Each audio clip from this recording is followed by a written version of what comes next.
Correcto, es que Pesadilla en Elm Street, la franquicia, o sea, realmente vista ahora, fue un escaparate a un montón de talento que luego se ha hecho de oro con superproducciones. Talento que a día de hoy muchos siguen trabajando, siguen dirigiendo, siguen escribiendo. Y es curioso que Pesadilla en Elm Street, que muchos empezarán con Freddy, empezarán con la franquicia más imaginativa y con más posibilidades, o una de las que tienen más posibilidades. Para mí es importante también remarcar ese aspecto. O sea, que Freddy ayudó a mucha gente, hizo que la New Line fuera la casa que construyó Freddy.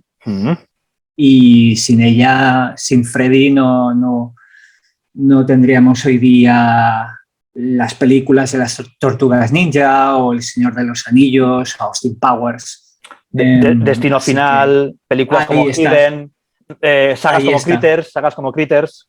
Ahí está. Que gracias a Freddy, bueno, intentaron hacer franquicias y les salió más o menos, ¿no? Con las dos primeras de Critters. Sí, exacto. Y bueno, un montón de películas que yo no sabía que realmente venían un poco de ahí, de querer seguir un poco el curso del terror iniciado por La Pesadilla, ¿no? Sí, Pesadilla fue el modelo, se convirtió en el modelo a seguir. Fue en plan de tenemos aquí potencial para una franquicia, adelante, tiremos con ello. Incluso Wes Craven, repetidas ocasiones, más en Shocker, fue cuando dijo, quiero un nuevo Freddy Krueger. O sea, lo creé yo y yo quiero una réplica que pueda competir con él. No compitió ni de coña. Ni de coña, se quedó ahí. Sí, le salió una película de puta madre, una película súper divertida, también muy ingeniosa, además puro estilo Freddy, pero ahí se quedó la cosa. No tenía ni el carisma ni el gancho que tenía Freddy para tener éxito. Claro. Y vinieron un montón de copias, un montón de... Sí, claro. Bueno, en fin, de Quiero ser Freddy, de wannabes, total. Que se veían desde, se veían... El propio Robert Englund, con su película debut como director, 976, Teléfono del Infierno, Teléfono al Infierno. Exacto, ¿y cuántos papeles ha hecho Robert Englund que le han obligado a decir Pesadilla? O ha hecho de doctor que investiga, yo qué sé, los sueños de la gente, o yo qué sé, que es atacado por un monstruo, yo qué sé, un montón de variables. Y qué pena, porque Robert Englund es un actor de raza, tío. Él empezó haciendo... hacía un pequeño papel anecdótico en Muertos y Enterrados de Gary Sherman, que nadie lo reconoce casi. Dices, este es Robert Englund y tal. El tío hace un papel, bueno, prácticamente de zombie hogareño, ¿no? Exacto. O en Trampa Mortal, de Todd Cooper. Sí, Trampa Mortal. Claro, o sea, está bien verlo como Freddy, está bien todo lo que ha hecho, es innegable el talentazo que tiene. Y también eso me lleva a pensar en las películas que ha perdido a la hora de rodar más secuelas de Pesadilla. Robert Englund también trabajó con Schwarzenegger en la película en la que nominaron al Globo de Oro. No, o ganó Globo de Oro Schwarzenegger por esta película de...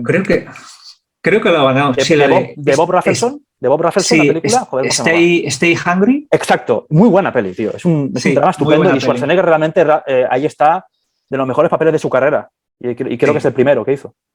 Y en principio también tenía que estar con Schwarzenegger en la película que iba a rodar con Paul Verhoeven.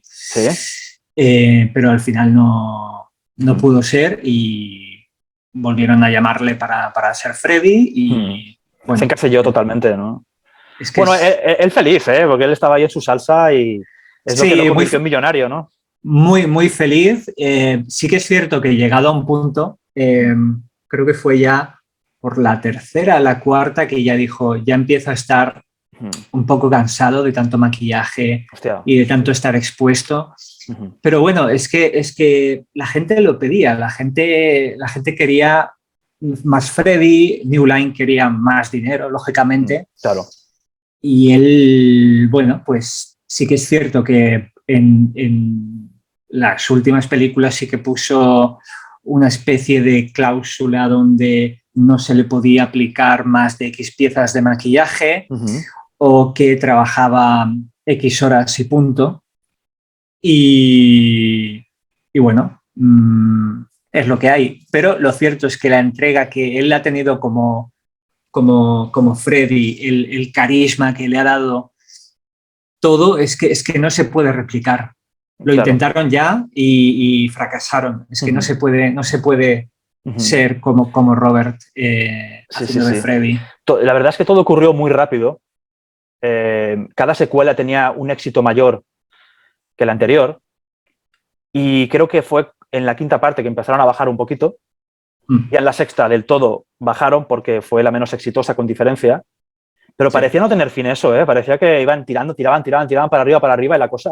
Claro, hacer una secuela como Freddy's Revenge, ¿no? Como La venganza de Freddy, que se veía en M-Street 2, que sea tan claramente inferior a la anterior en todos y cada uno de los conceptos que manejaba, empezando por traicionar el espíritu de la primera, por hacer que Freddy salga de los sueños de esa manera tan explícita, ¿no? Están pasándosele por el forro de los huevos, ¿no? Como haciendo una película que realmente podrían haber prescindido de la figura de Freddy y toda su mitología. Podrían haber hecho cualquier otro asesino sobrenatural que quiere meterse en el cuerpo de un chaval, ¿no? Para asesinar y tal. Pillaron a Freddy solo por la pura estética, el puro icono de Freddy, y tuvieron más éxito que la anterior. O sea, es una película que hizo más dinero que Pesadilla en Elm Street. Curiosamente, la gente olvida eso. O sea, la gente cuando ve la segunda parte, lógicamente ahora ve mucho más de lo que veía en el estreno. La gente olvida eso, que hizo más pasta. O sea, sí que en términos de crítica le fue así, asá, claro. Pero fue gracias a que hizo dinero y que convenció a muchos de que la saga continuase ya dándole otro rumbo más cómico. Sí. Que fue ya el inicio del Freddy Showman. Sí, la Rockstar, ¿no? Exacto. Exacto. Ya la tercera, más éxito todavía que la anterior. Bueno, en fin. Pero ahora nos ponemos un poco con las secuelas, más al trapo, pero vamos con la primera, que claro, yo creo que no hay discusión aquí, ¿no? Es la primera, es la mejor de todas. No porque sea la primera, sino porque es un grandísimo clásico de cine de terror por lo original de la propuesta. Nunca antes había visto una película que hablara sobre vigilia, sueño, onirismo, de tal manera, de una manera tan realista, tan documentada y tan inspirada. Y es curioso porque fue un guión que nadie quería en Hollywood, ¿no? Craven se dio un montón de hostias para poder para poder filmar. Nadie quería. Nadie. 3 años intentando mover el guión por Hollywood, ofreciéndoselo a Paramount, a Disney. Claro, lo mucho que hubiera cambiado. Claro, pero ahora Disney hace un poco de todo. Hace terror, ves que hace cosas violentas y polémicas, pero es que anteriormente eso ni de coña, en los 80. Claro, ¿dónde vas? Con Freddy, con un asesino y abusador de niños, ¿no? Claro. Y viniendo del director de La última casa a la izquierda, de La cosa del pantano, es como que, tío, no. O sea, y los amigos de Craven también le decían que no, ¿no? Sean Cunningham le decía, esto no va a funcionar, no lo veo. Y luego ya ves si funcionó. Pero qué curioso que al final él, que fue un luchador constante hasta el fin de sus días, sí que lo consiguió. Pero porque Robert Shade confió ciegamente en él. O sea, le dijo, venga, te voy a dar una oportunidad y yo sí creo en el concepto. Yo creo que le gustó mucho el guión, ¿verdad? Creo que dijo, hostia, que este guión está mucho el guión. Vio potencial. Un productor muy inteligente, porque nadie vio potencial ahí. Solo Robert Shade, que yo creo que tenía inquietudes más artísticas que los ejecutivos de las grandes majors, ¿no? Creo que Robert Shade tenía un ojo un poco más tenía un poco más de criterio, ¿no? Que los típicos ejecutivos. Exacto. Y sabía cómo era el mercado y sabía lo que la gente quería y en este punto sí que a él le debemos mucho también. Sí. Sí que es cierto que él siempre ha querido meterse más, es decir, dirigió algunas escenas de la primera película, fue el quien gritó. Dirigió alguna, no lo sabía, tío, cuéntame eso, dirigió algunas escenas de la primera peli. Sí. De hecho, la parte en la que Nancy sube las escaleras y sus pies empiezan... Sí, exacto. La típica... La alfombra caliente, ¿no? Sí, exacto. el puré que se transforma las escaleras, pues ahí fue donde Robert Sage gritó acción, porque él quería también añadir su toque. Fíjate que en cada... Vaya flipado, ¿no? Pero bueno, él es quien pone la pasta también. Sí, es que era esto. Y de hecho, la primera película acaba así por petición de él. O sea, porque Craven no quería un final abierto. Pero no me jodas, o sea, un momento. Lo que hemos criticado ese final, tío. Ese final, que yo soy el primero en criticar ese final, que dices, no tiene sentido viniendo de donde venimos. O sea, no tiene puto sentido ese final. No, no lo tiene. Te lo tomas a coña ese final. Te lo tomas a coña. No lo tiene. ¿Qué es esto? Tiene. Es un cuento de hadas, vale, está un poquito así, pero llegar a cotas, a estas cotas de infantilismo hacia el final, cuando hemos estado viendo una película de terror tan sólida, tan adulta, y ahora nos quieren meter este rollo patatero de que si te quito toda la energía, que podría estar bien como cuento de hadas, insisto, que le funcionó muy bien en la séptima parte, de la cual ya hablaremos, a Craven. Pero no tiene mucha coherencia con la propia mitología que se estaba generando.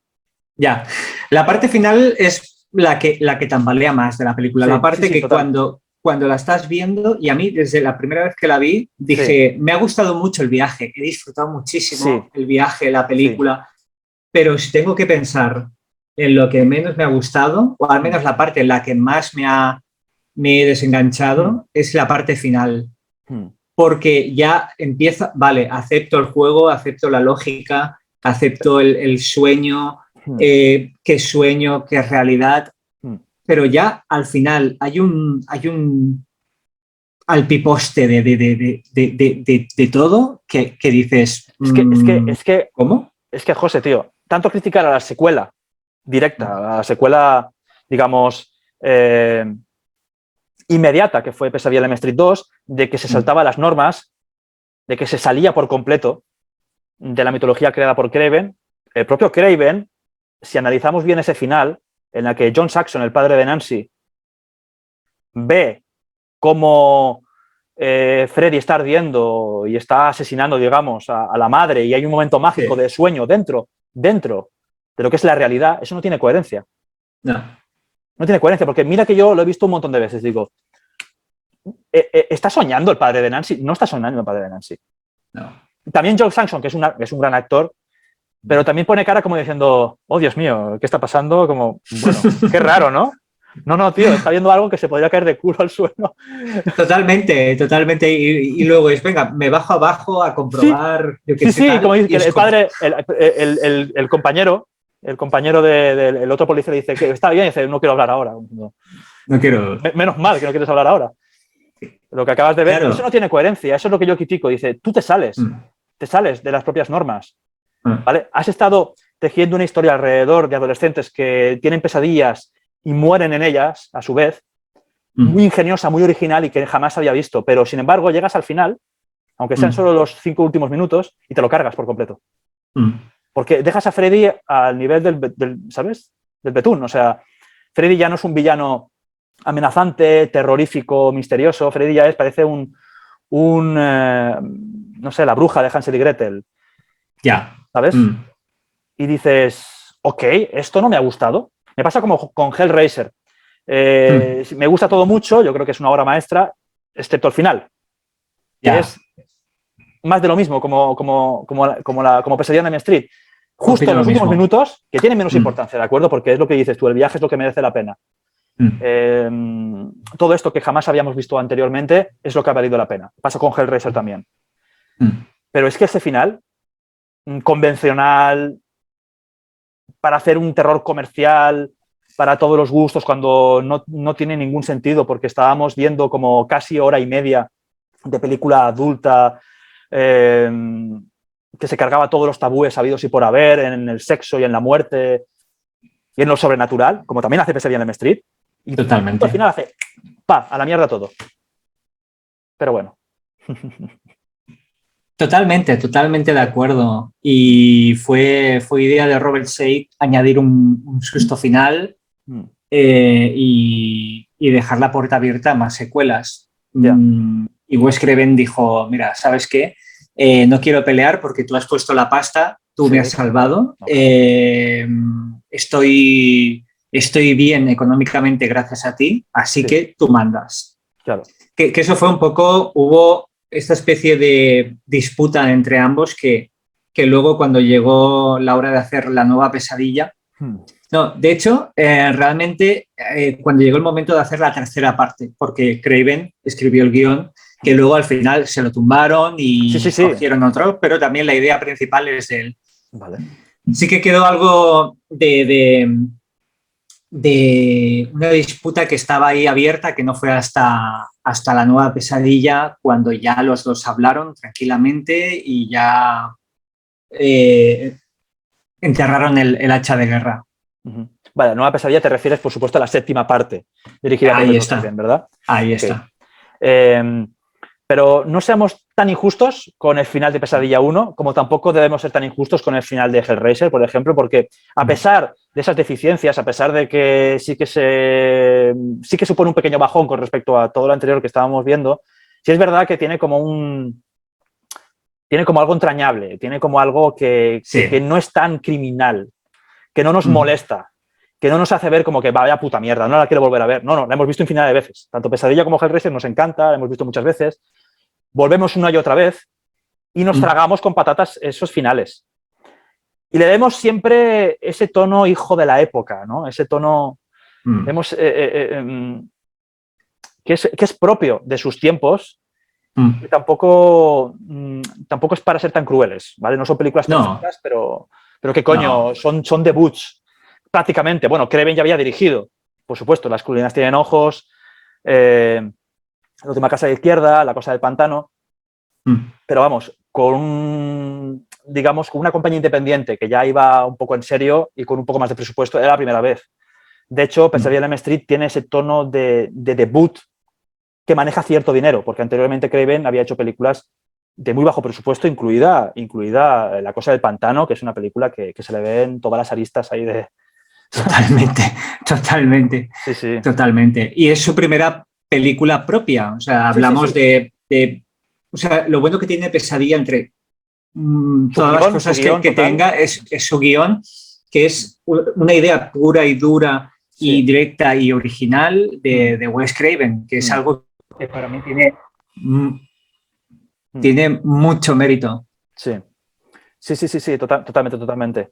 Porque, a ver, La última casa de la izquierda también era guión suyo, pero era una especie de remake salvaje del Manatel de la doncella, de Berman, una especie de perversión del universo Berman, ¿no? Se hace su propia versión setentera, influenciada por los basket case, ¿no? Por los traumas de la guerra de Vietnam, toda esta movida, ¿no? Pues todo el cine violento de los 70, el cine de terror más crudo, venía un poco de todo este postestrés, ¿no? de la guerra de Vietnam. Sí, un poco de exacto. El cine de terror norteamericano nace un poco de ahí, ¿no? De las guerras. De hecho, claro, qué mejor género que el terror para reflejar cada época, ¿no? O sea, eso es lo que más me gusta. Sí, son exorcismos en realidad. Sí. Son exorcismos. Sí. Realmente estás reflejando una realidad, quieres contar cosas y a la vez quieres sacar todo. Y dices, pero ¿qué me está contando si es una familia de caníbales que se comen a la peña, hacen sufrir a los adolescentes o a la gente, hay asesinatos súper retorcidos? Efectivamente. Juegas a muchas bandas distintas. El cine de terror violento, crudo, contemporáneo, jugaba a eso, jugaba a reflejar una época, una violencia social que estaba muy presente en la época y afectaba prácticamente a todo el mundo, a toda la sociedad y a todas las clases, de un modo u otro. Y el cine de terror llegaba pues para exorcizar todo eso y a la vez que con inquietudes completamente artísticas y un gusto por lo oscuro, lo violento, ¿no? Podías combinar, digamos, varias facetas dentro de lo que es el horror, ¿no? Desde un punto de vista de la ficción. Correcto.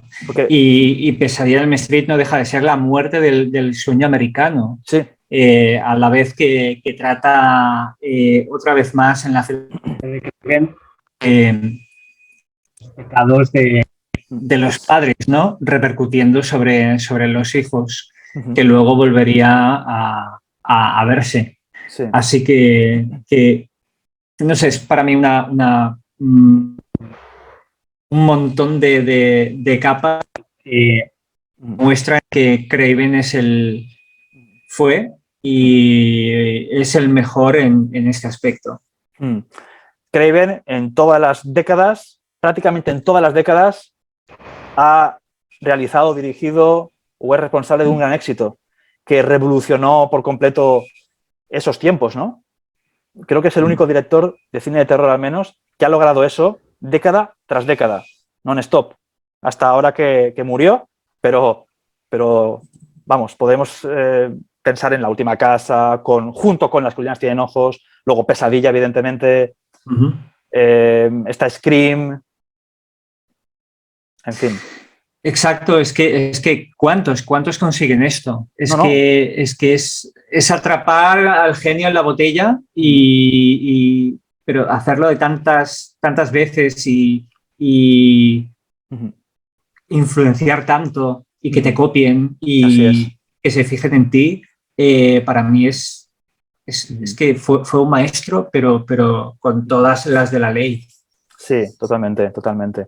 Y bueno, Craven, por lo que hablábamos antes de este tipo de guiones con asesinos, con excusa sobrenatural o no, que siempre es un reflejo de los tiempos, de la coyuntura en la que se está viviendo en ese momento. Craven, por ejemplo, que viene un poco de la cultura hippie, era una persona muy leída, podríamos decir que era un intelectual.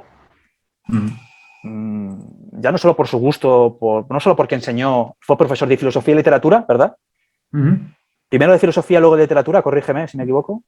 Correcto. Vale, primero de filosofía, porque era lo que le daba pasta en aquel entonces, y luego quiso dejar el negocio de la docencia para dedicarse al cine, aunque no tuviera ni idea. Lo despidieron porque montó mal una película, ¿cierto? Y luego, como no conseguía nada de cine, no conseguía curro en el cine, volvió a la docencia, esta vez como profesor de literatura, ¿no? Sí, y fue taxista también. Taxista, cierto, fue taxista 6 meses.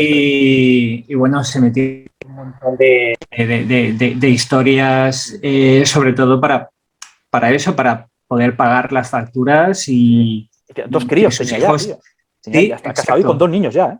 Sí, de hecho lo arrastra una amiga porque él no es muy fan del género, de hecho no lo es en absoluto, y si ha visto cualquier cosa le ha parecido siempre muy barato y poco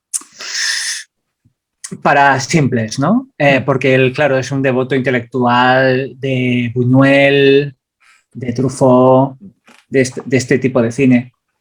Y claro, él llega al cine Waverly, en sesión de medianoche, y de repente empieza la película, ve la reacción de la gente grita, la gente hace comentarios y realmente se da cuenta de, wow, este género es importante, este género puede despertar en la gente un montón de emociones y lo más importante, puede también aprovecharse para soltar o que sea como vía de algún comentario sobre, yo qué sé, en este caso la guerra de Vietnam.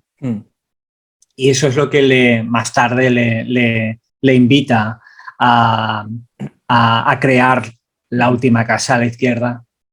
Así es. Sí, es curioso, ¿no? Porque yo creo que Craven, más que tener un sentido de lo perverso, oscuro, retorcido, que lo tiene, desde luego lo tiene, eso es innegable y eso él nunca lo ha negado.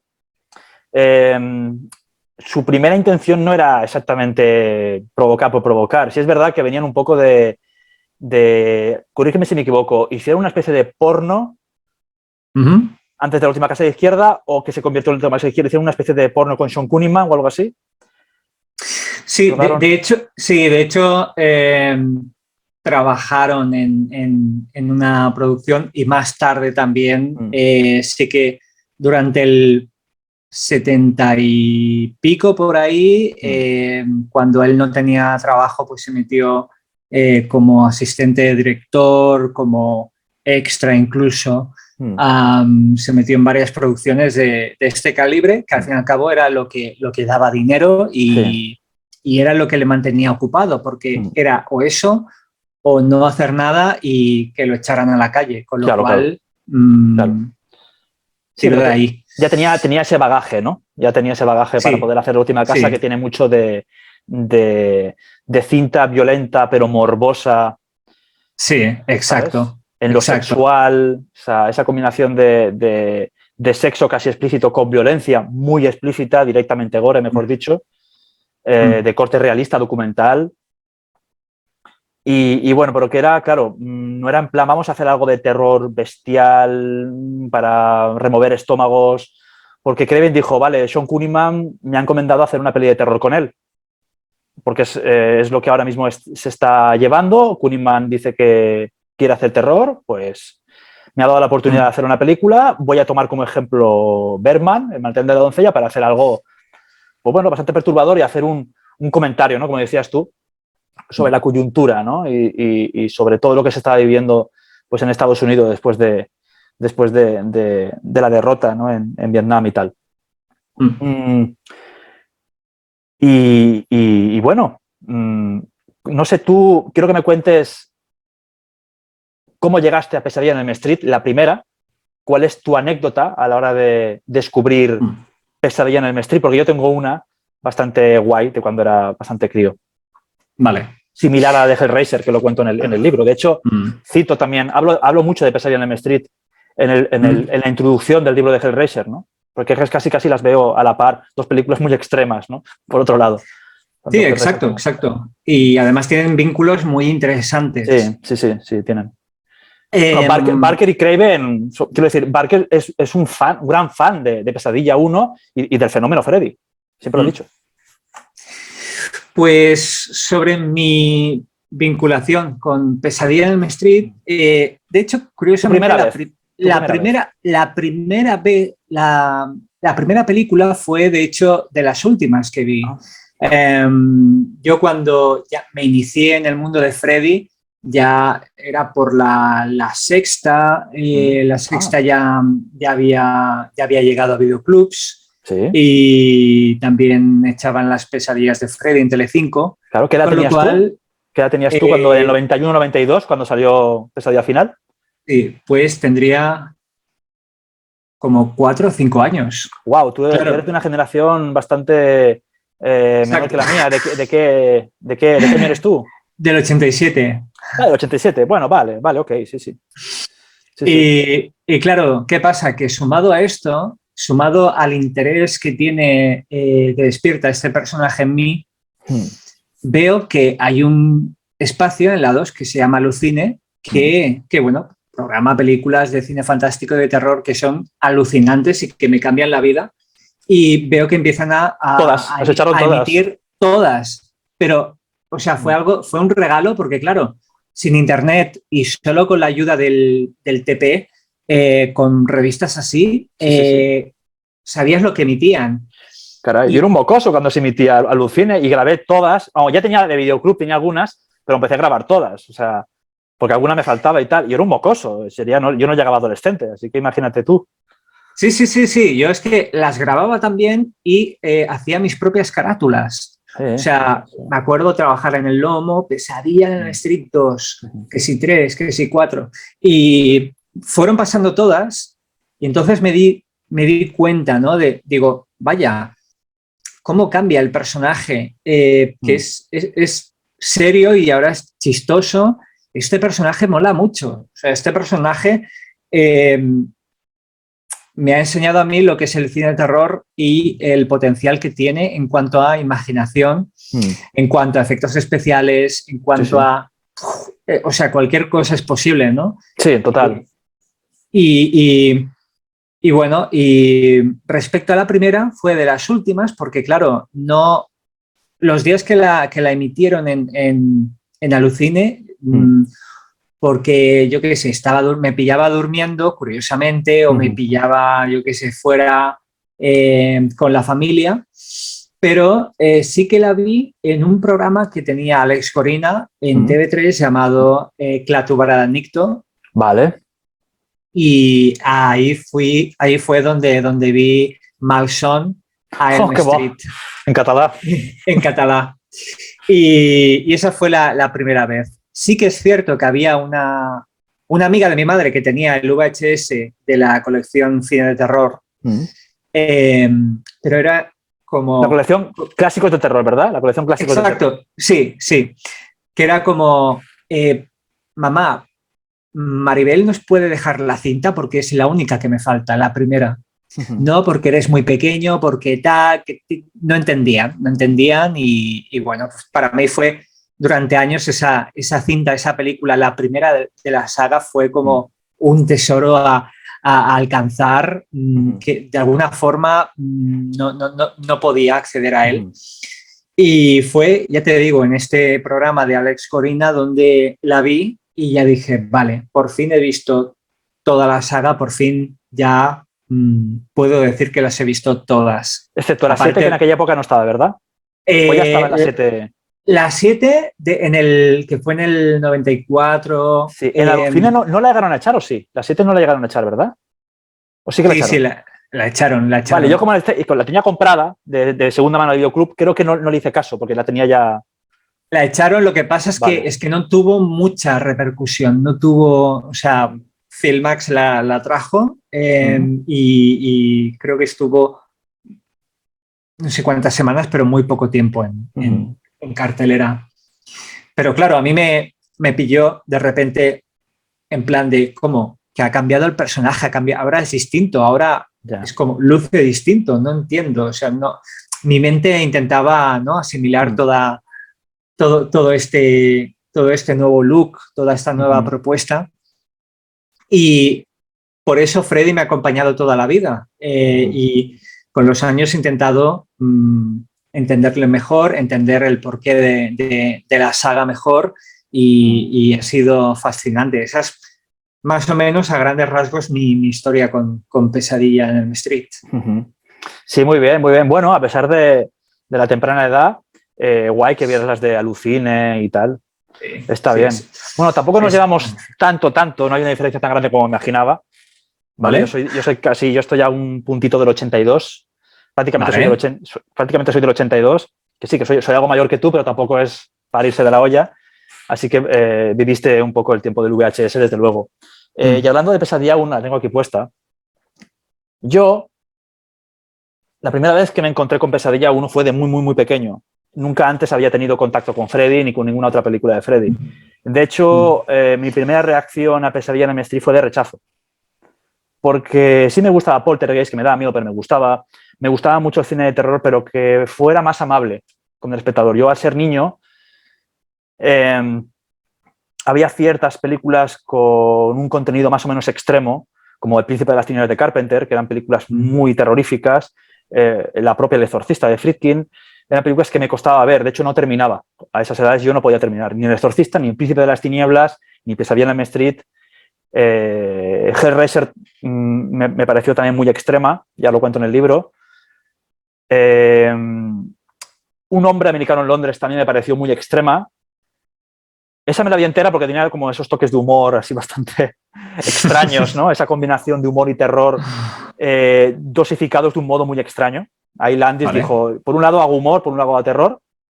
No lo mezclo mucho. Por un lado hago comedia y por el otro hago terror. Te cagas encima por un lado y por el otro te meas de risa. Así hizo esa película, muy rara. Un clásico, pero muy rara. Y una obra maestra.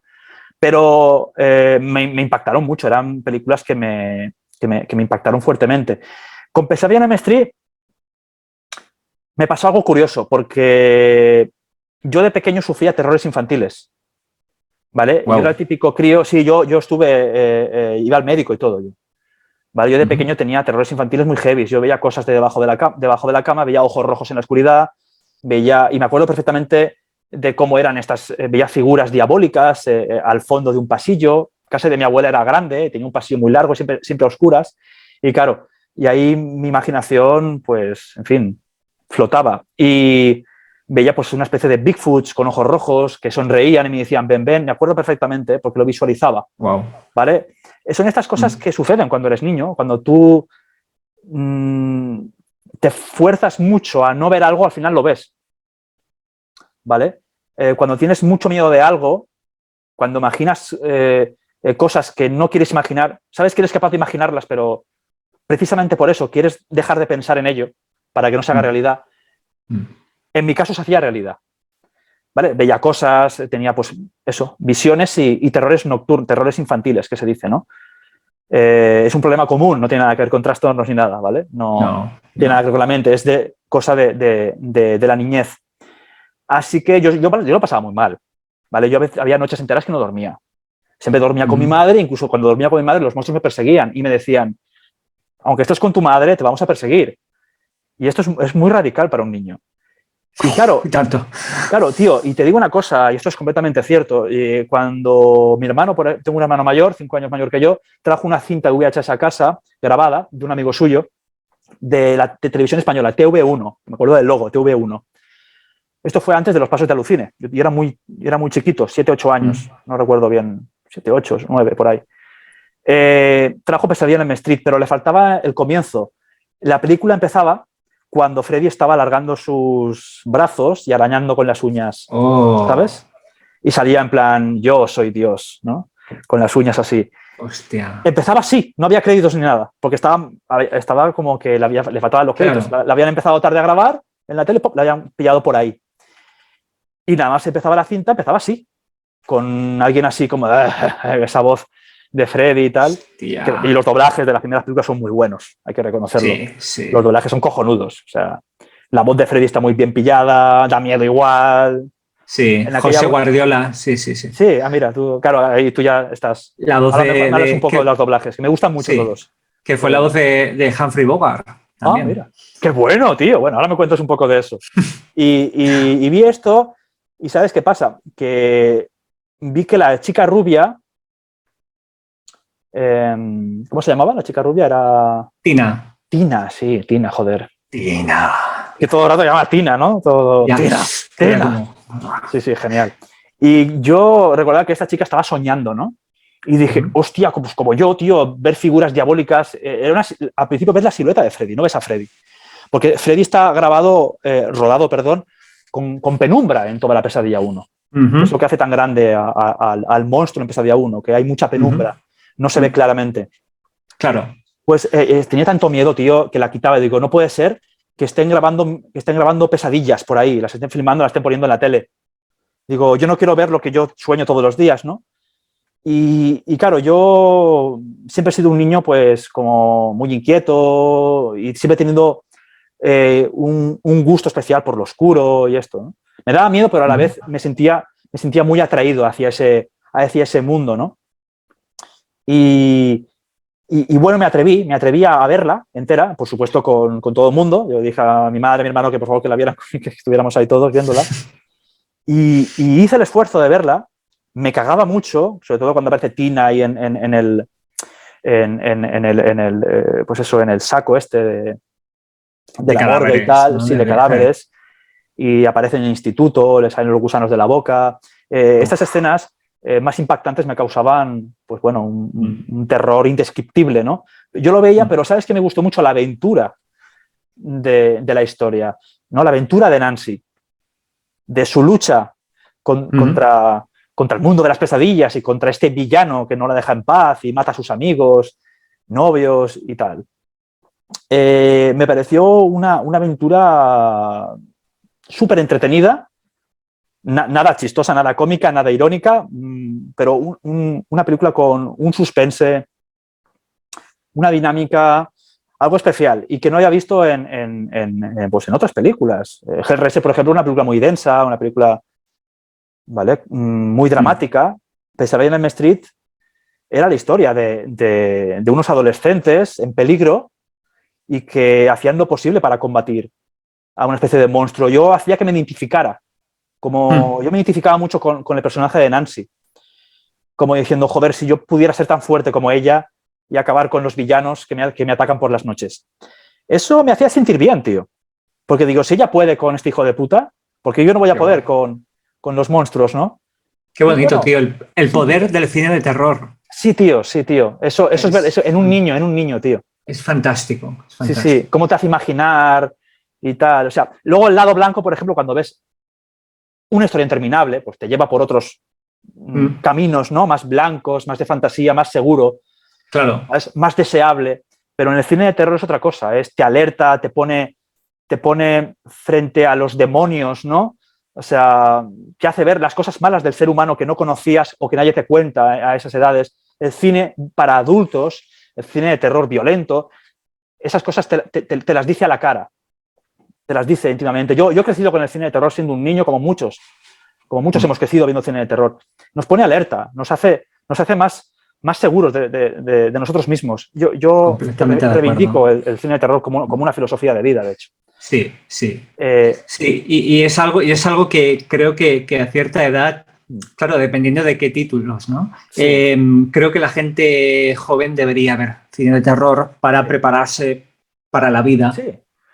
Porque es que yo me identifico completamente contigo, porque también no tuve una infancia fácil y aún así el cine de terror me enseñó mucho más, me preparó para ciertas cosas que sin haber visto X películas, el golpe hubiera sido doble o triple o mortal incluso.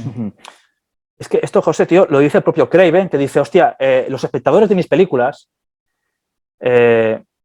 son alienados. Es gente que, digamos, que viene un poco de la marginación, no me refiero a extrema ni nada, que gente eso como nosotros, con nuestra familia, que hemos crecido bien y tal, que no, más o menos, ¿no? Digo yo que no hemos crecido en plan, hemos crecido pues con la tecnología suficiente como para poder ver películas como mínimo, ¿no?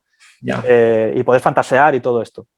Pues habla de eso, de que la gente que tiene más dificultades o que no tiene nada que ver con la gente que lo ha tenido fácil toda su vida, es la gente que entiende mejor sus películas como El sótano del miedo, cuando habla de grupos minoritarios, contra amenazas externas, contra monstruos, ¿vale? Habla mucho de racismo en Barrios Bajos, ¿no? El sótano del miedo. Habla de muchas cosas.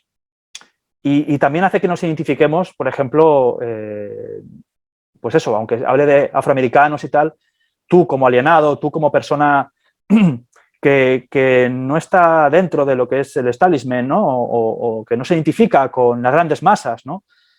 Que tienes que tienes otro gusto particular, que te cierras en casa a leer libros. Pues Craven habla mucho de eso. Dice que la gente verdaderamente interesante que ha conocido a lo largo de su vida es la gente que le ha hecho vivir bien en la vida, que le ha hecho sobrevivir. Él lo dice, que su negocio se basa en personas como nosotros, en personas que consumen cine de terror y que nos identificamos con sus personajes. ¿Sabes? Él siempre lo ha dicho. Dice, los supuestamente no civilizados, los criticados, los negros, yo qué sé, la gente de pelo largo, ¿sabes? La gente más, digamos, marginada socialmente es la gente que más ha entendido y la gente que más inteligencia y cultura demuestra, ¿no? Frente a los que lo tienen más fácil, que él los critica como que los supuestamente civilizados, de traje y corbata, que no son tan civilizados. Ahí está. O sea, de hecho, toda su filmografía, o casi toda, trata de la otra cara, ¿no? Sí. De lo que la gente no ve en la típica casa americana, lo que ocurre dentro, donde el padre de familia no es tan... La última casa de izquierda. Ahí está. Quien a hierro mata, a hierro muere, como crítica. Como crítica a eso. No como diciendo, vale, tú violas, matas a mi hija, vamos a glorificar la venganza. No. Craven es más inteligente que eso. Craven no glorifica ninguna violencia, ni ninguna venganza, ni nada. De hecho, la última casa de izquierda habla sobre, y las colinas tienen ojos, habla de cómo alguien civilizado, como alguien normal puede ser incluso peor que el propio verdugo, ¿no? Salvaje y del desierto, monstruo, animal, ¿no? Puede ser peor ese ser humano supuestamente civilizado, si se lo propone. Ahí está, es que completamente de acuerdo. Es un poco el leitmotiv de toda la obra de Craven. Total. Y bueno, pues, de Pesadilla 1 es que hay que hablar. Ahora estamos un poco yendo a los orígenes, el porqué de todo, lo cual está bien, porque esto es una muy larga introducción que sirve muy bien para entrarle directamente a una película con tantos puntos de vista distintos como puede ser Pesadilla en Elm Street, ¿no? Con todas esas lecturas que conlleva, ¿no? Hay tantas a lo largo del tiempo en el que he estado trabajando, te fijas, ¿no? En tesis, te fijas en trabajos de gente, en las múltiples lecturas, ¿no? Por ejemplo, leí una en la que Freddy Krueger podía leerse como una alegoría del deseo del padre por la hija. O sea, que a mí me resulta cuanto menos interesante y es algo en lo que no había pensado. Es decir, ¿vale? ¿Un poco rebuscado puede ser? ¿O? Sí, un poquito. Es que nunca lo había oído, pero me interesa oír. Un poquito, pero claro, cuando te encuentras con algo así, cuya lectura se sale de la zona de confort a la que aparentemente pues muchos ya están ahí, ¿no? En plan de lo que pasa en pantalla, pasa y punto. Sí. Y no pienso más allá. No, realmente, o sea, es interesante el punto de vista de esta gente y que alguien pensara eso, por muy rebuscado que fuera, que yo lo pensé. Pensé, wow, el poder otra vez de Craven a la hora de plantarte todo esto en un guión que va simplemente o no, depende de la lucha de alguien por escapar de sí mismo, un tipo, de sus sueños, Sí, escapar de un tío que la acosa en sueños. Claro. Sí, lo más atractivo de Pesadilla, yendo a lo básico, es que cuando sufres pesadillas y mueres en las pesadillas, ¿no? Eso es lo bonito, lo bonito y lo básico y lo que se ve a primera vista de una película con tantos matices como Pesadilla en Elm Street. Craven, cuando habla de cómo perfiló a Freddy Krueger, habla del personaje de Krug, de David Hess en La última casa de la izquierda, que se llama Krug, viene de Krueger, hasta ahí un poco la anécdota, también la crueldad y la frialdad con que asesina Krug, ¿no? Eso creo que es una influencia bastante importante, pero también habla de que él veía a alguien en su ventana cuando era pequeño, un vagabundo con sombrero o algo así. Sí, un vagabundo una noche en la que él está durmiendo en su apartamento con su hermano, sí. Y de repente se acerca a la ventana y ve a alguien que está merodeando por la calle y de repente este borracho se fija en él, hacen contacto visual los dos y claro, ahora pensándolo, o sea, debe ser una experiencia que te marca de por vida. Claro.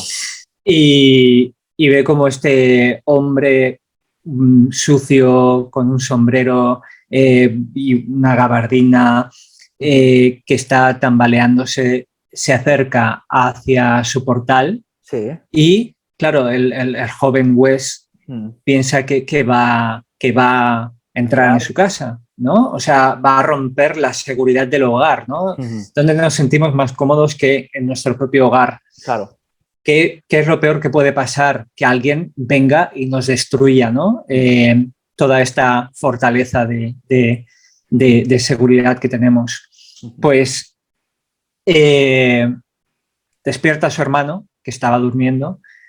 Su hermano baja con un bate de béisbol y para cuando llega abajo ya no hay nadie. El hombre simplemente había disfrutado asustándole. Y ya este simple hecho ya le marcó y fue un poco el esqueleto para crear a Freddy. Qué bien esto. Y claro, el tema del guante también es interesante. Él siempre habla de que simplemente se le ocurrió un arma distinta a la que se solía utilizar pues, en el cine de terror y fue a lo más básico, ¿no? Fue a lo más salvaje y animal, que era como las garras, ¿no? O lo que tienen los animales para defenderse o para atacar a sus presas, ¿no? Y de ahí le viene, ¿no? Yo creo que es tan simple como eso, ¿verdad? Sí, sí, tal cual. O sea, lo primitivo. De nuevo, Craven, él siendo el profesor que era, ¿no? Yendo al inicio de todo y, y bueno, pues escapando un poco del típico cuchillo de cocina que tan de moda estaba en aquella época. Claro, él piensa en algo que alguien pueda hacerse en el sótano de casa, Sí. un arma con una armadura que pueda sujetar 4 cuchillos y que pueda ser lo bastante fuerte como para destripar a alguien, ¿no? Sí, Y de exacto. ahí, pues, le pide a Lou Caruzzi que haga un diseño de algo y el resto es historia. Sí, y el miedo humano a ser trinchado por un filo, por Sí, algo sí, cortante y metálico, también es bastante sí, sí, sí, importante, ¿verdad?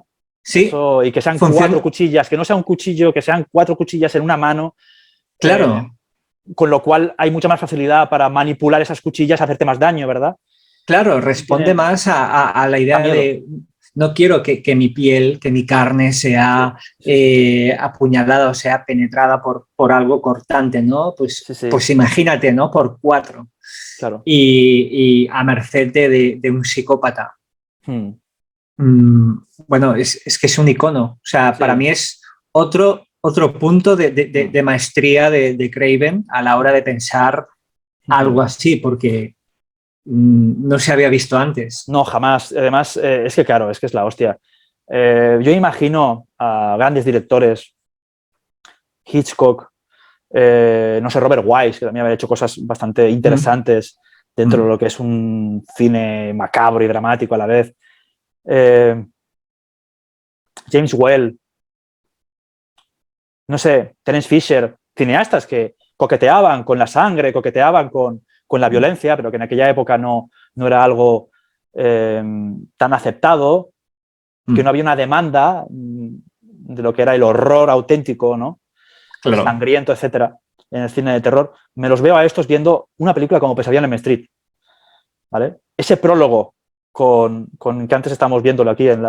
en la pantalla, ese prólogo con Freddy, que no, donde no se le ve la cara, solo se ven sus manos, donde parece que sea un taller fabricándose el guante, ¿no? Sí, Gruñendo, eso es...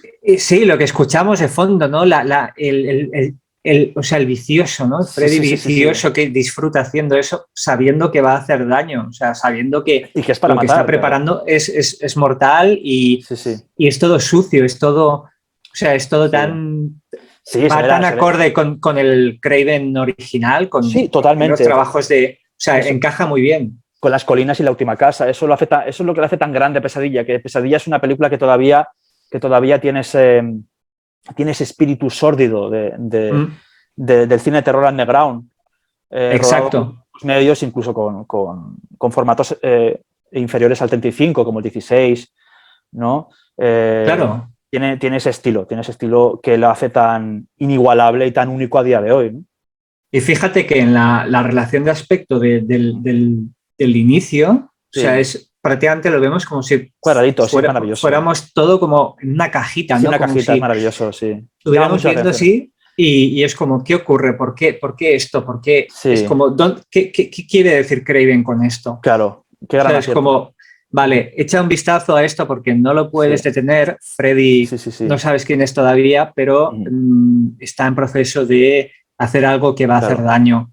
Y luego claro. ya cuando sabes toda la historia, es Mm. como engancha todo perfectamente. Claro, y los paralelismos Maestría. que tiene con el cine surrealista, consciente de que está haciendo en parte una gran película surrealista. El 50% de Pesadilla, el Mm. 50% de la saga de Pesadilla es puro surrealismo.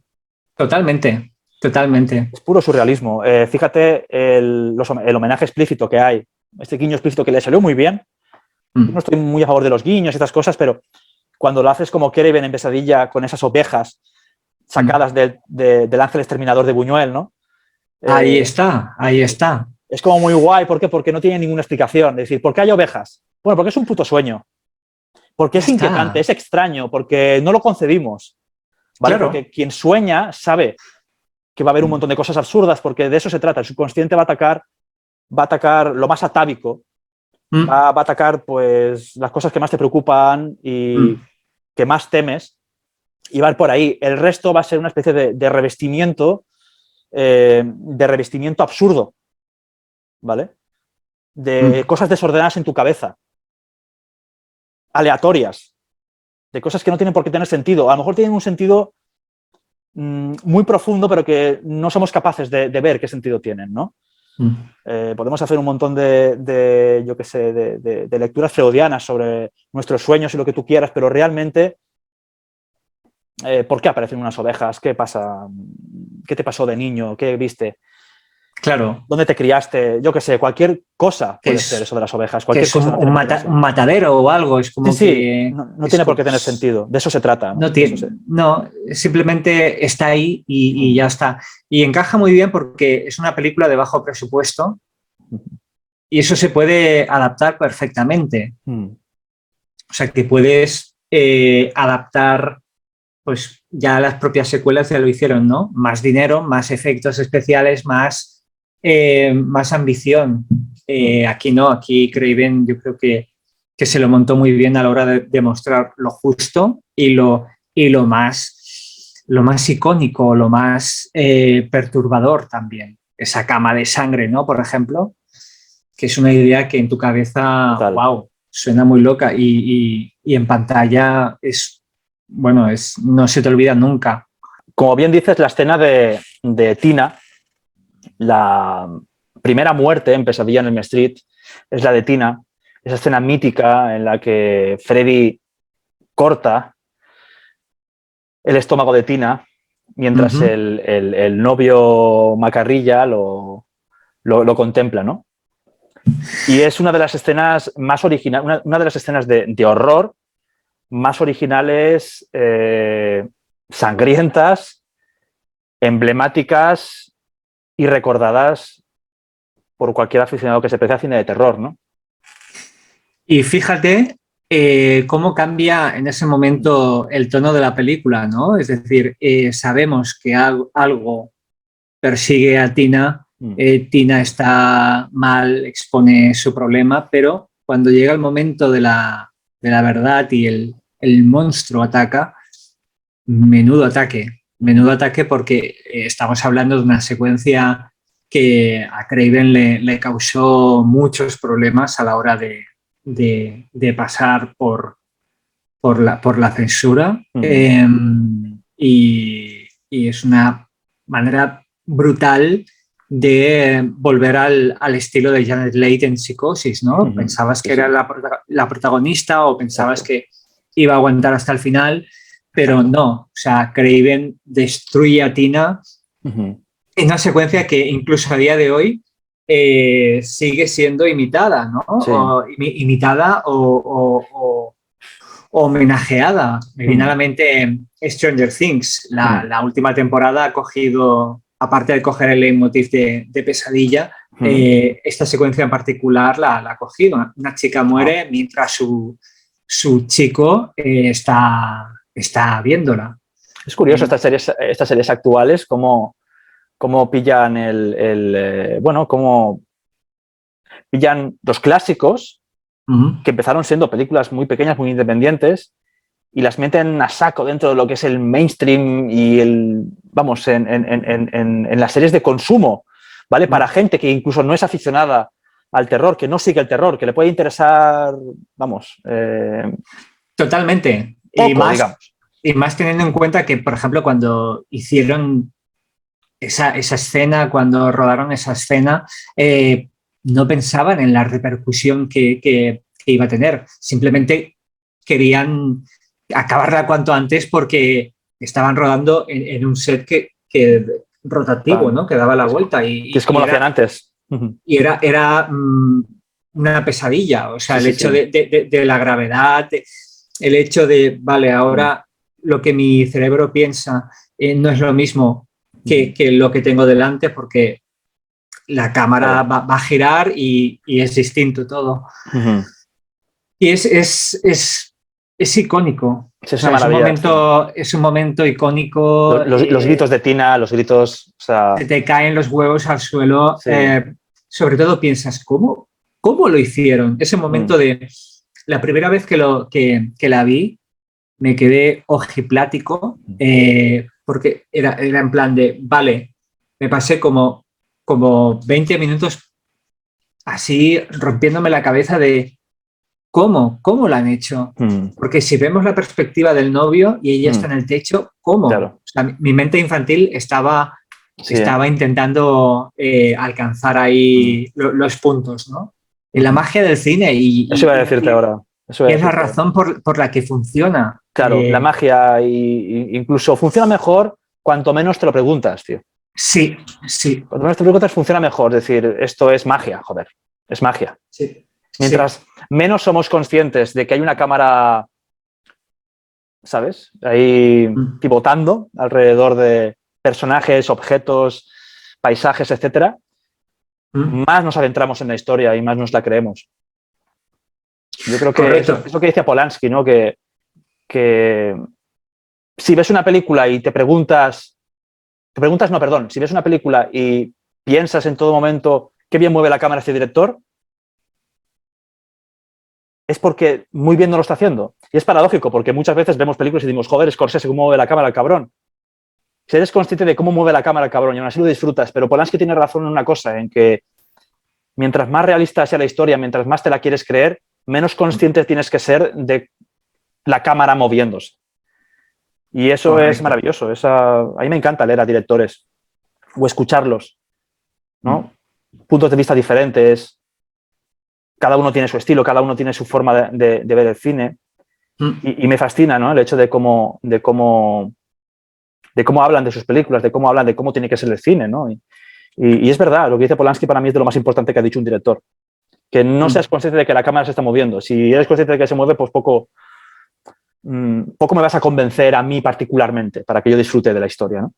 Correcto. Y teniendo en cuenta a Craven, hablamos de alguien que no quería hacer terror. O sea, a un erudito que escapaba de cualquier cosa sangrienta, que hizo una película de terror que no pretendía impactar como lo hizo, pero cuando lo hizo, sus proyectos de películas que no tenían nada que ver, no las pudo hacer porque la gente ya lo relacionaba. Exacto, y le pedían terror, ¿no?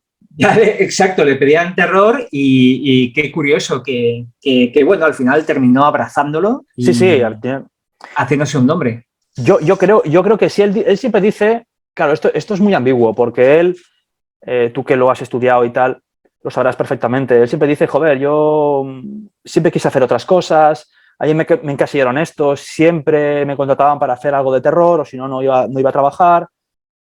Pero también es consciente de que él disfrutaba cada guión que escribía, él lo hacía con todo el amor y que, como siempre dice, la gente para la cual escribía y dirigía era la gente que más le interesaba a nivel social. Y bueno, luego se demostró que cuando dejó el terror tuvo la oportunidad para hacer otras cosas totalmente distintas. Nadie le hizo demasiado caso y con cierta razón. No. Ahora, si me pongo crítico, diré que con cierta razón, porque no me parecen demasiado interesantes. Su periplo fuera del cine de terror no me parece nada interesante. Su cine romántico y eso que hizo con Woody Allen, París Jet Me o algo así. Jetem y Música del Corazón. Sí, Música del Corazón, por ejemplo.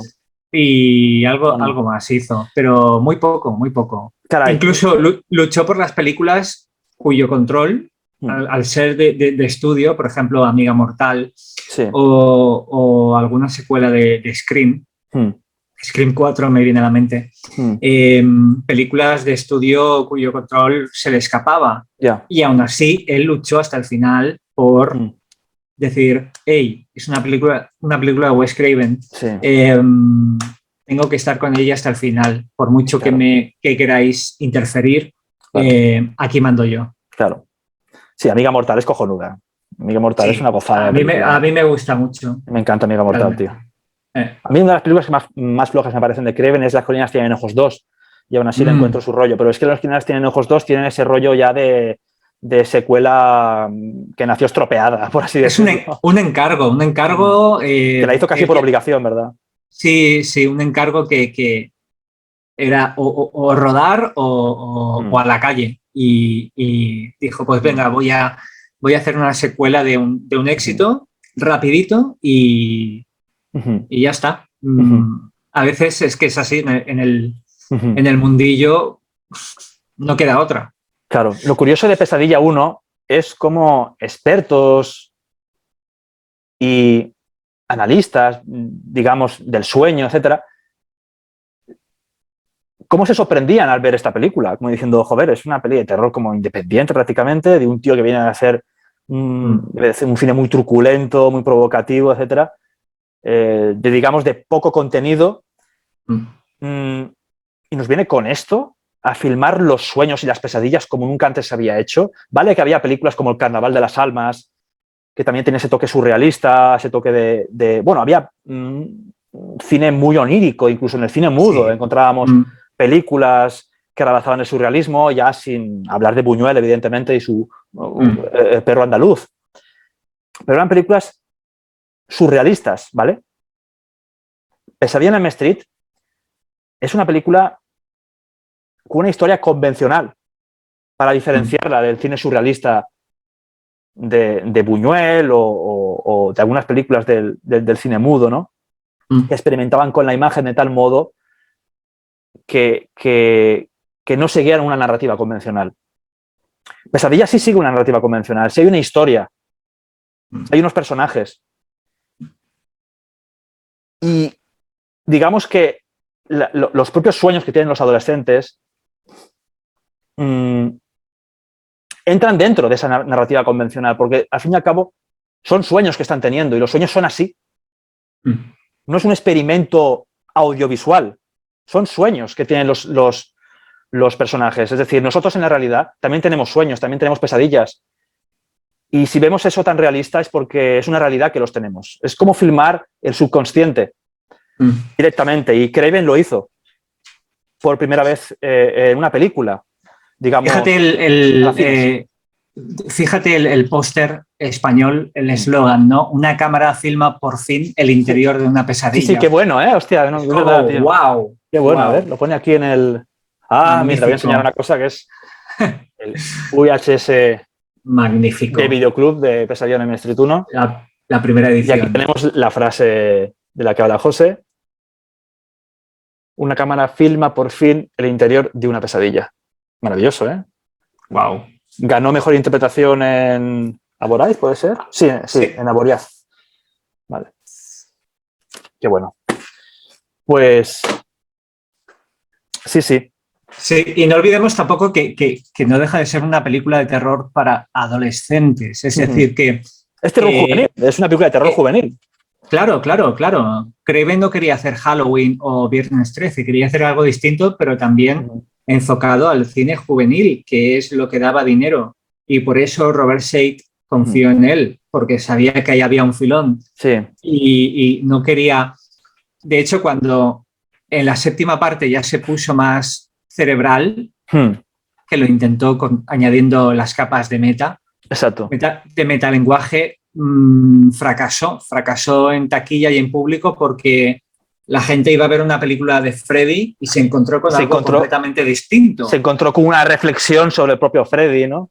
Claro. Sobre el propio oficio de hacer grande a un monstruo o un villano y hacer una franquicia alrededor de eso. Claro, era una apuesta muy arriesgada y a la vez muy inteligente, pero bueno, eso no hace taquilla, no es comercial. Ahí está. Y aquí estamos en el año 84, donde ya se han estrenado un montón de comedias, un montón de películas de terror juveniles. Vamos, estaba John Hughes y las producciones de John Hughes y todas las películas de todas las comedias estudiantiles, juveniles, todo. Dramas, bueno, había en fin, era la época dura y dorada de cine juvenil. Sí.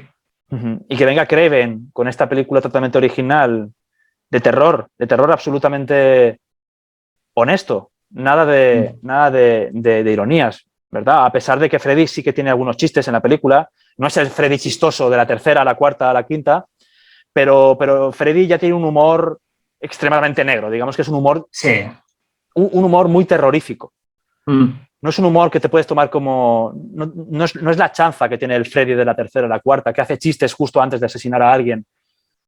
Aquí te hace chistes de un humor muy macabro, lo de los dedos, ¿vale? Exacto. Esos son bromas de un puto bufón perturbado, ¿vale? No son bromas de Welcome to Prime Time, bitch. O sea, no es ese rollo guay. No es el showman, no es el rockstar, aquí es ahora yo soy tu húmedo, novio. ¿Sabes? No es ese rollo. Claro. Ahora, o sea, aquí es ahora yo soy tu novio, lo cual que es algo pensado que da miedo. O sea, realmente alguien del más allá te dice eso por teléfono. Ahí como volviendo... La lengua y tal, hombre, a ver. Pensando luego en Scream, ¿no? En la importancia del teléfono en la saga Scream. Claro, es más a un nivel, está pensado a un nivel más que va por ti. O sea, no es tanto para el espectador, sino para los personajes. O sea, es como violentando todo. O sea, exacto, muy bien visto. Desde luego, va a ir a por ti. Desde luego no son frases o no son momentos o escenas de cada galería. En absoluto. No es ese festival de guiño cómplice con el espectador de la cuarta, sobre todo. A partir de la cuarta, que es todo una fiesta. La cuarta es es el despiporre, es una absoluta fiesta. Sí. Esta no va con coñas.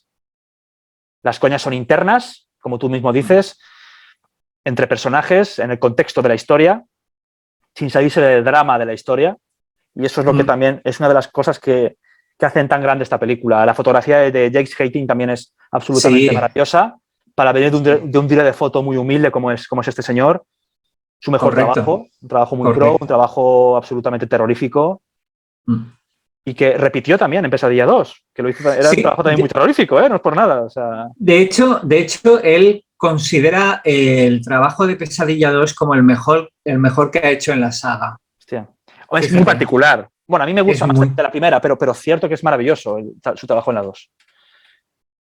Y sobre todo cómo tiene que adaptarse a estos mundos, ¿no? Oníricos, a cómo tiene que diferenciarlos. Ves, por ejemplo, yo qué sé, la niebla, ¿no? Del mundo onírico, o ya los colores más apagadetes, más... O sea, ya realmente te das cuenta de, vale, estás soñando. Sí. Por eso la película, de cara al final, volviendo ahora al final, es como que ahora ¿dónde están? ¿Qué está pasando? ¿Qué ha pasado? ¿Por qué ha cambiado así? ¿Por qué tanta prisa para acabar con Freddy ahora mismo? ¿Por qué así de esta manera? Claro, pero bueno. ¿Qué intención hay aquí? Pero bueno. Aún así, como hemos dicho anteriormente, no es un final que digas, ¡buah, calla puta mierda! Esto no te impide volver a verla. No, en absoluto. ¿Vale? Yo creo que tiene ese toque absurdo que hace que pienses que hay algo ahí, aunque no lo haya. Dices, ¿qué está pasando aquí? ¿Por qué? Es que, y con eso terminamos ya un poco con el Pesadilla 1, no entiendo cómo editaron ese final con John Saxon mirando cómo Freddy se desvanece junto con el cadáver de la madre de Nancy, y hacen ver como que no ha pasado nada, cuando realmente ahí no están soñando. Han sacado a Freddy de los sueños, pero es coherente que saquen a Freddy de los sueños como en Pesadilla al final, ¿vale? Lo sacan. De hecho, en toda la saga se juega con que tú puedes sacar a Freddy de los sueños. Es algo muy guay, muy ingenioso que sale de Pesadilla 1. Cuando ella saca el sombrero, cuando están en la clínica de sueños, y Nancy saca el sombrero, y la madre lo ve, ¿sabes?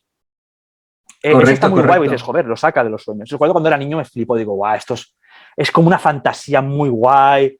El terror, dices, está el terror ahí, pero también tenemos el suspense de qué va a pasar, por qué van a sacarlo de los sueños. Es que es un guión muy imaginativo y muy bien pensado.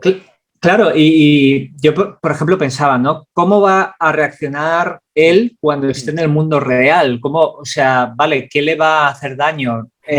¿Cómo va a ser ese daño? Claro. Si él hace daño a alguien, ¿cómo va a ser? O sea, mi mente pensaba en estas cosas, ¿no? También tendrá algún tipo de superpoder, como tienen los sueños, que es el amo de los sueños. Claro, en la realidad estará vulnerable, no lo estará. La idea es que esté vulnerable para poder matarlo. Claro. Pero... Es un tema magnífico. O sea, y ahí está lo bueno de la primera, es que es la idea pura y dura, está ahí. Da igual. Toma, te la doy. Craven te la da y te la muestra en la cara. Claro. Ya está, ya está. Vale. Como último punto, vamos a analizar un poquito de dónde viene Freddy Krueger, porque acabó siendo un asesino de sueños en vez de un asesino pedófilo, que es como la idea inicial, que es como que él no va por los niños para asesinarlos, sino también para abusar de ellos, que es lo que le daba un toque más polémico y que al final no terminó fraguándose. Solo puede quedar velado, puede quedar a la imaginación del espectador, pero lo cierto es que no está implícito en la película. Solo te lo imaginas tú, porque es un asesino de niños y ya. Claro, claro. Y también hubo un caso polémico en Estados Unidos, el caso McMartin, de una escuela en la que bueno, abusaban de niños y bueno, y les hacían cosas horribles, ¿no? Y qué cosas que esto ocurrió cuando Craven estaba trabajando en la primera película, con lo cual quitó todo el subtexto, todo el marcado que pudiera estar relacionado con la pedofilia y lo dejó en un asesino de niños que no deja de ser algo terrible también. Sí, claro, es un asesino de niños que puede ser perfectamente, claro, que es claro. Alguien que se dedica a asesinar a niños por la facilidad que conlleva hacerlo, como los típicos asesinos que ya no solo por la fijación que tienen por las mujeres, sino también por la facilidad que tienen a la hora de asesinar mujeres por la superioridad física, ¿no? Exacto. Y sí que es cierto que en alguna secuela y también en el remake se dan apuntes se adivinan apuntes de Freddy demasiado cariñoso con los niños. Sí, total. Pero nunca sin ser muy explícitos, también por la calificación de las películas. Exacto, un poco de soslayo aparece también.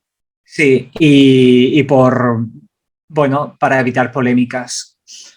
Pero bueno, no deja de ser terrible la idea. No, es terrible. Y para muchos, sí, exacto. Y para muchos, José, o sea, para muchos tienen a Freddy en su imaginario como un asesino pedófilo. Y dices, date cuenta de que si ves la saga, una a una, te das cuenta de que no hay referencias a que él abusara de esos niños. Y si las hay, están ahí como muy, muy veladas y tal. Hay referencia a que él asesinaba de niños y que los padres después se vengaron quemándolo en su casa y tal. Y este luego se venga en los sueños de los hijos de Elm Street, ¿no? Pero no... Recuerdo en Twitter alguien puso, ¿sabéis que estamos como... que hemos hecho grande? No sé si... No, tú no fuiste, creo.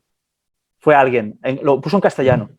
Puso algo como que... Es curioso, ¿no? El tema de los villanos del cine de terror. Por ejemplo, hemos hecho muy famoso, como algo muy aceptado, a un asesino pedófilo. Yo pensando, muy bien mirado, está bien visto. En parte es así, pero es que no era no era así exactamente. No. Lo eliminaron eso. Claro, en el canon de las películas la historia, lo que te dicen no es no está, pero tal cual. Fíjate que en el imaginario de la gente, del espectador, sí lo es. Es como que, venga, va, un asesino de niños, pero qué coño, no solo asesinaba niños. Yo creo que si los encerraba en el sótano y tal, se los llevaba, no sé, en fin, la gente también se tiende a pensar que no solo era un asesino de niños.